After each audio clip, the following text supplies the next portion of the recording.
CDF, if this fund is not sent to constituencies, the national government can send it to county commissioners. They can say, county commissioners, go and build schools, go and build dams, chief's offices. Nothing stops the national government from taking this money to anybody. They can even take it to chiefs. Chiefs can go and build even their offices themselves.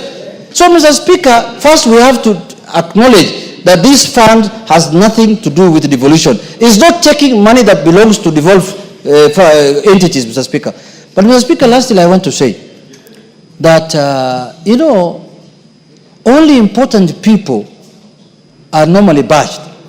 When you see the president accusing us of many things, or by my party leader, they know how important this house is. That is why let us not also take them very serious.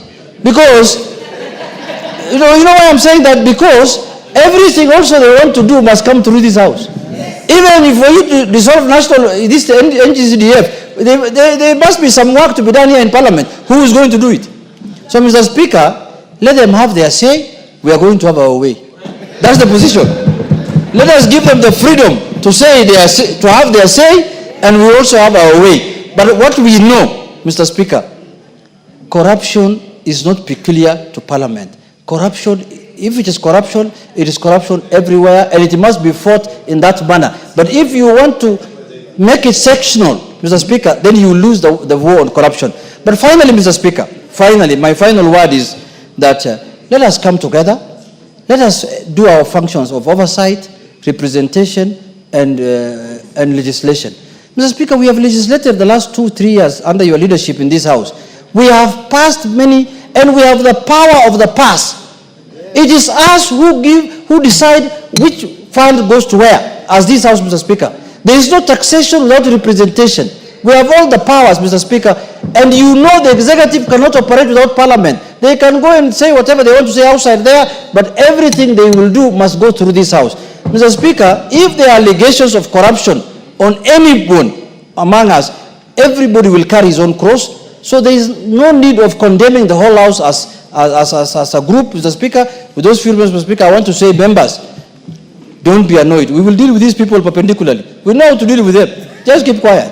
We will deal with them. Majority Leader, what is your point of order, Millie? Thank you, Mr. Speaker. Mr. Speaker, I don't want to interrupt the Majority Leader. But, Mr. Speaker, when Honorable Njenjeri has come to the House, and I know because she fears her political leaning nowadays has stopped her from speaking.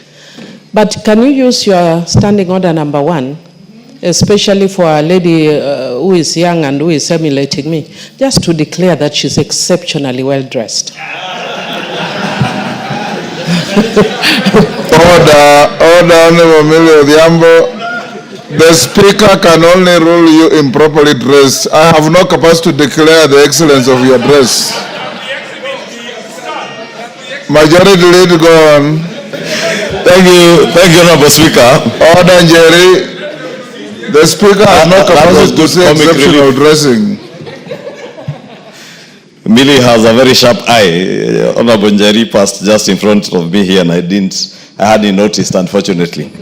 Honorable Speaker, let me join members and maybe just start off from where Junet has I think the only exception I see is that the gracious lady is wearing something that looks like a cheetah.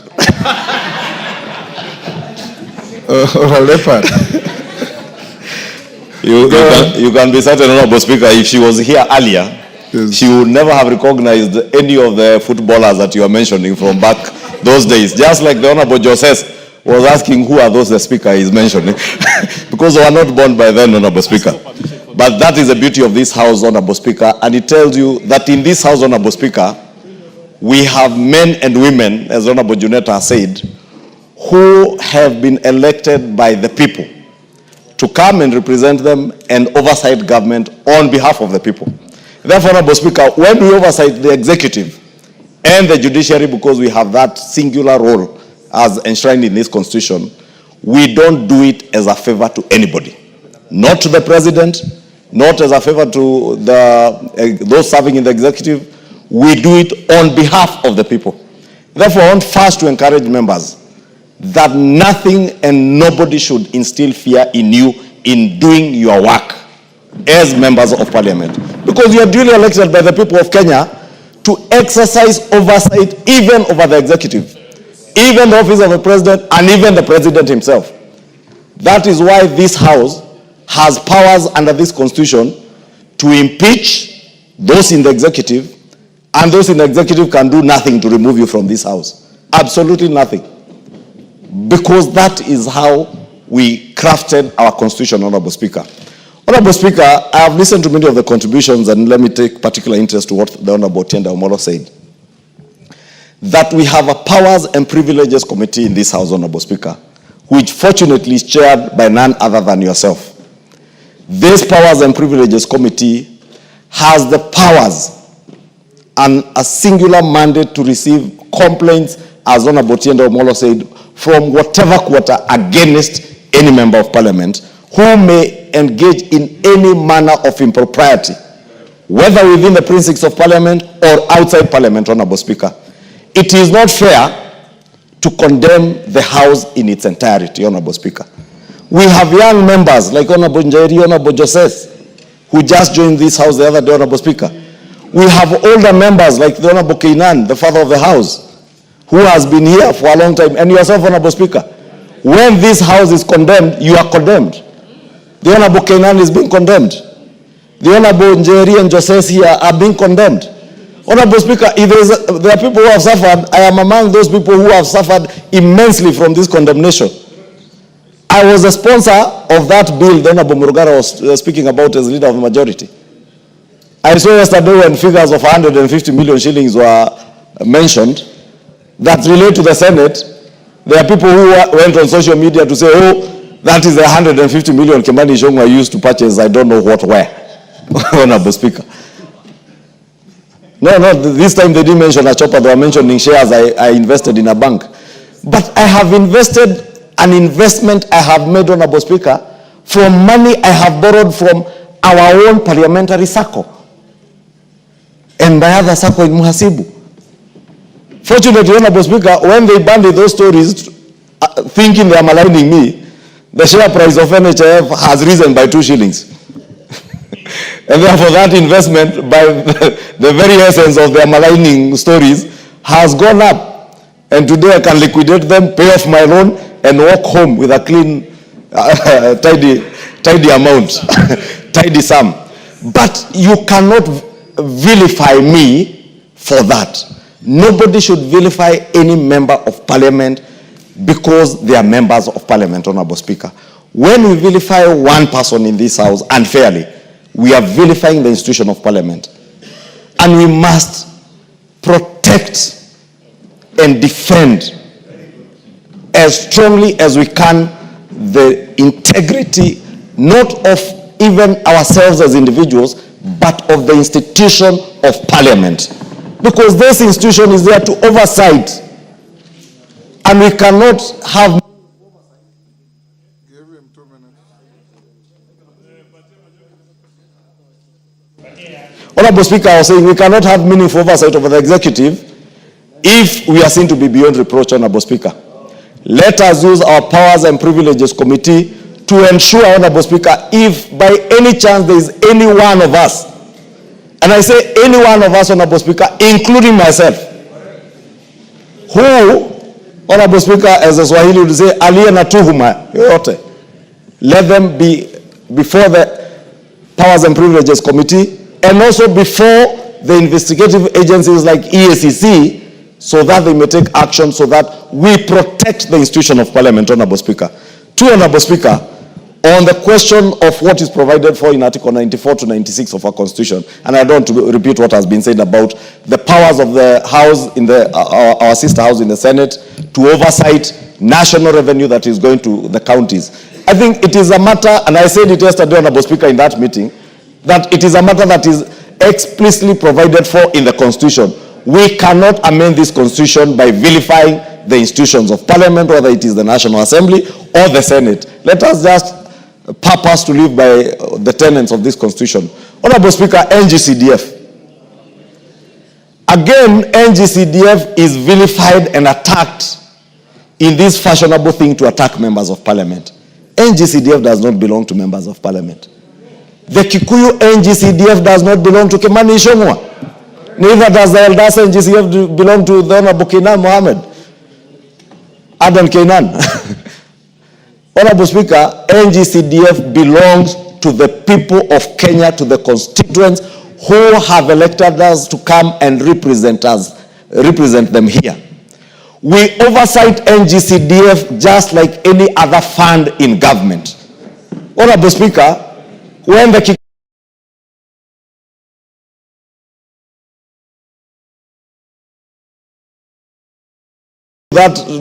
to their sittings, they called my fund manager and the board officials here, the board CEO, NGCDF board CEO. Therefore, Honorable Speaker, we must also protect NGCDF, not for our own sake, not because we have anything to do with NGCDF, because it has everything to do with delivery of public good and services to the people who have elected us to represent them, Honorable Speaker.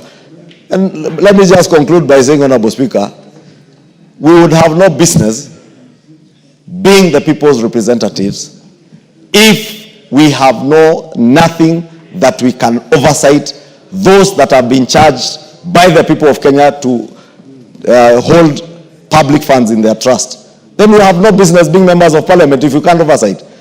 We will have no business being members of parliament if you will be able to go to your constituency.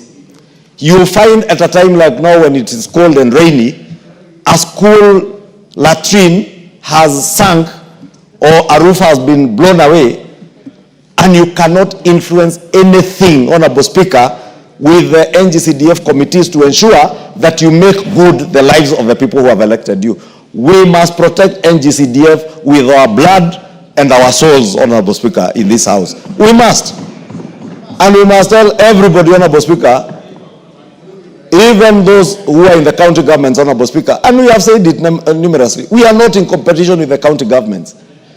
NGCDF, as Chepkonga has said, the new NGCDF Act of 2015 makes it very clear what role NGCDF plays in education, in security, Honorable Speaker.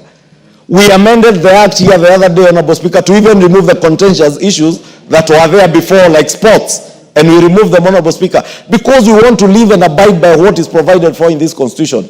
Therefore, Honorable Speaker, let me say, we must, as a House, stand together, stand strong, and walk with our heads high, Honorable Speaker, if you have nothing to be suspicious of anything you do. Finally, Honorable Speaker, let me ask ourselves, the things we say, the things we do out there also portray something of us. The things that were said here of the finance bill last year, Honorable Speaker, that members were being paid to vote this and that, Honorable Speaker, those are the things that lower the dignity, and we keep saying, lower the dignity of this House and entertain even those who are vilifying and entertaining things being said against us, Honorable Speaker. I beg, Honorable Speaker, to end there, and thank you. Honorable members, let me thank you as a House, particularly the Honorable Murugara and Honorable Wandeto, for having found it within their powers and necessary to bring the statement and the motion which I didn't approve, but which I informed the House and allowed Honorable Wandeto to have the first bite. Honorable members, as your Speaker, I shall always be your first and last line of defense to your integrity and to the dignity of this House. I want to encourage us, in the words of the Honorable Minority Leader, as leaders, we cannot insulate ourselves from criticism, both fair and unfair, because that's the cost of leadership. When you are in leadership, you fall under the category of what one writer says, that when you meet people, 30% will like you without even hearing anything from you or knowing who you are. 30% will hate you without knowing who you are or hearing anything from you. It is now up to you to convince the remaining 40% to like you or to hate you. That is the paradox of life. And I want to encourage us as a house of leadership to be above irritations, to be above any temptations to have a short fuse on issues, because you are leaders. And when you are a leader, you cannot sit there and expect to hear only things that please you. You also hear things that don't please you. And sometimes when we hear things that don't please us, they raise us to a higher calling to ensure that things are done differently. I always advise that when something is said against you, if it is not true, you ignore it. If it is true, you do something about it. Then we move on. There was a very high state of anxiety and anger. Many members called your speaker, expressing displeasure, expressing anger, and wondering what direction we are headed. But that we have had an opportunity to speak. And to those who haven't spoken, I'm sorry, the time was not enough. We can't all speak on the same subject. And to members like the Honorable Salasia, when we have a motion like this, the Speaker gives priority to members who are regularly here. If you are not regularly in the House, you are unlikely to get the favor of the Speaker to speak simply because this is topical. There are members who sit here for hours waiting to speak. Sometimes they don't even get the opportunity to speak. Those are my priority. If Dr. Nyikalo was in the country, I know he's out in Japan. He's like the new Martin Shikuku. The Speaker always found Martin Shikuku in the House and left him in the House. And for the entire afternoon, you'll never see Martin Shikuku even responding to a call of nature. You'll just be sitting there doing the business. So I encourage you, young Salasia, spend more time here. You'll catch the Speaker's eye when matters. But if you choose to prosecute parliamentary business on TikTok, then the House will deal with matters differently. I want to say this, honorable members, as we come to a conclusion of this. I think Junet said it very well. Everybody has their say, you have your way under the Constitution. You hold the power of the past, you legislate. Even the next motion is going to deal with your authority over an executive order that is not in compliance with the law. That is the power you have. And that's the power the Constitution has given you. So I want to urge all of us here that our integrity must be beyond reproach. We must be like Caesar's wife, whom nobody could suspect. And I want to say, honorable members, that given what has been said, what you know, and what goes on, this House has sufficient mechanisms under the Constitution and under the law, whether it's conflict of interest law, whether it's leadership and integrity law, whether it is powers and privileges law, or anti-money laundering, all those to handle issues that come before us. And I want to assure you that I have received